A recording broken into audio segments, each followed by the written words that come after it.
வணக்கங்க.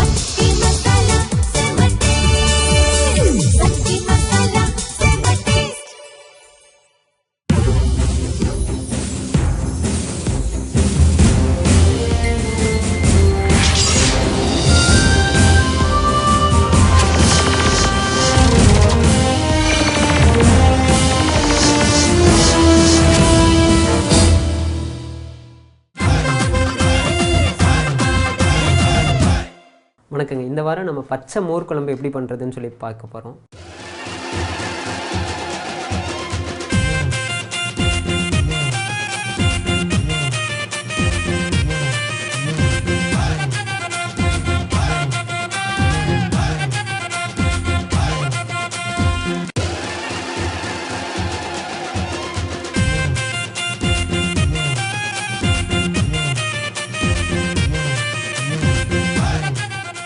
ரொம்ப சுலபமான குழம்பு வகைகளில் நம்ம முன்னோர்கள் வந்து நிறைய விஷயங்களை பண்ணியிருந்துருக்கிறாங்க. வீட்டில் இருக்கிற உணவுப் பொருட்களை வச்சு சுவையான உணவுகளெல்லாம் நிறைய தயாரிச்சிருந்துருக்கிறாங்க. அந்த வகையில் நாம் இன்றைக்கி பார்க்க போகிற பச்சை மோர் குழம்பு ஒரு மிக முக்கியமானது. ஏன்னா அடுப்புலேயே வைக்காமல் மோர் குழம்பு எப்படி பண்ணுறதுன்னு சொல்லி இப்போ பார்க்க போகிறோம். இந்த மோர் குழம்போட நிறைய காய்கறிகளை சேர்த்துக்கலாம். இப்போ நம்ம ஒரே ஒரு காயை மட்டும் சேர்த்து நம்ம செய்ய போகிறோம். முதலுக்கு பச்சை அரிசியை வறுத்துக்கலாம்.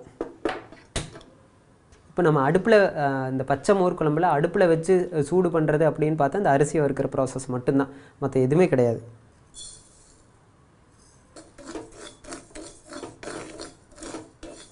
வழக்கமாக நம்ம பச்சரிசி பயன்படுத்தி ஏதாவது உணவு செஞ்சோன்னா அந்த உணவு கொஞ்சம் சூடு கொடுக்குறதா இருக்கும். ஏன்னா பச்சரிசி இயல்பாகவே கொஞ்சம் பித்தத்தை அதிகப்படுத்தும். அதை பேலன்ஸ் பண்ணுற மாதிரி நாம் இஞ்சியை சேர்த்துறோம். அதை கூட அது இல்லாமல் நம்ம மோர் சேர்த்துறோம். மோர் வழக்கமாகவே எப்போவுமே குளிர்ச்சியை கொடுக்குற உணவு.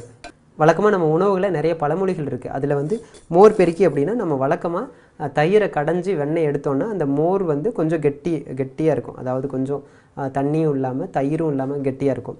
அது கூட எந்த அளவுக்கு நம்ம மோர் சேர்த்துக்கிறோமோ, ஒரு கிளாஸ் மோர் அதாவது வெண்ணெய் எடுத்த மோராக இருந்தால் அது கூட அதே சரி பங்கு அளவு தண்ணி சேர்த்து குடிக்கணும் அப்படின்னு சொல்லுவாங்க. அது வந்து குடிக்கிறதுக்காக பயன்படுத்தினோம்னா அப்படி. இந்த மாதிரி மோர் குழம்பு இல்லை ஏதாவது உணவுக்காக நம்ம அதை செய்கிறோம் அப்படின்னா நம்ம அந்த மோர் அப்படியே பயன்படுத்திக்கலாம்.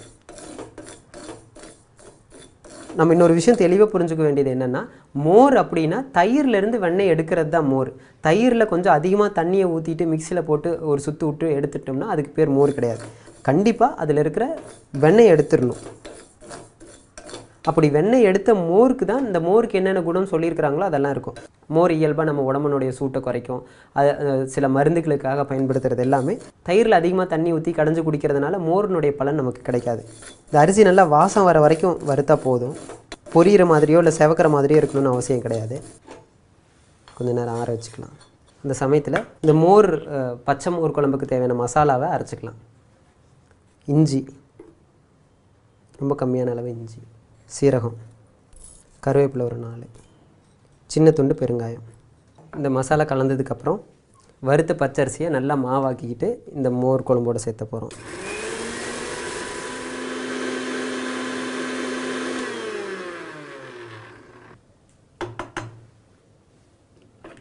நல்லா மாவை அரைச்ச அரிசி மாவை இதோட கொஞ்சம் கொஞ்சமாக சேர்த்து கிளற வேண்டியதுதான். ஒருவேளை வீட்டில் அரிசி மாவு இருக்குது அப்படிங்கிறதுக்காக அரிசி மாவை பயன்படுத்தினோன்னா அது இந்த அவ்வளோ சுவை கொடுக்காது. அப்போவே வறுத்து அப்போவே அரைச்சி போடுற சுவை மற்ற அரிசி மாவுலேருந்து கிடைக்காது. நேரம் ஆக ஆக அரிசி மாவு அந்த மோரோட ஊறி கொஞ்சம் திக்காகும். கொஞ்சம் நேரம் நல்லா கிளறிட்டு அதுக்கப்புறம் என்ன காய்கறி சேர்க்குறோமோ அந்த காய்கறி சேர்க்கலாம்.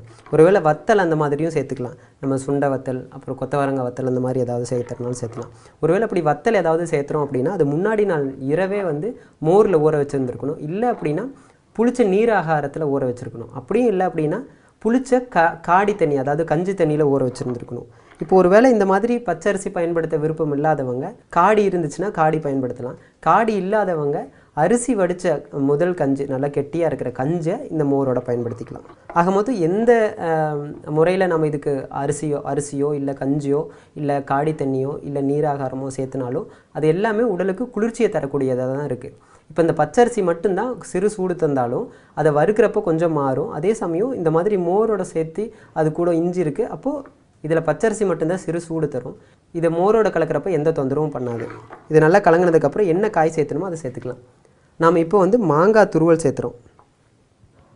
காய்கறின்னு பார்த்தோன்னா இந்த மாங்காய் துருவலுக்கு பதிலாக நெல்லிக்காய் சேர்த்தலாம், நீர் பூசணி சேர்த்தலாம், மஞ்சள் பூசணி சேர்த்தலாம், சொரக்காய் சேர்த்தலாம். தேவைப்பட்டுச்சுன்னா மேலே இருக்கிற தோல் எடுத்துகிட்டு இதே மாதிரி நல்லா சின்னதாக துருவிட்டு இந்த பச்சை மோர் குழம்போட சேர்த்துக்கலாம். இது ரொம்ப சுலபமாக செய்யக்கூடிய மோர் குழம்பு. இதே மாதிரி அடுத்த வாரம் வேற ஒரு ஆரோக்கியமான மரபு உணவுடன் சந்திப்போம். நன்றி, வணக்கம்.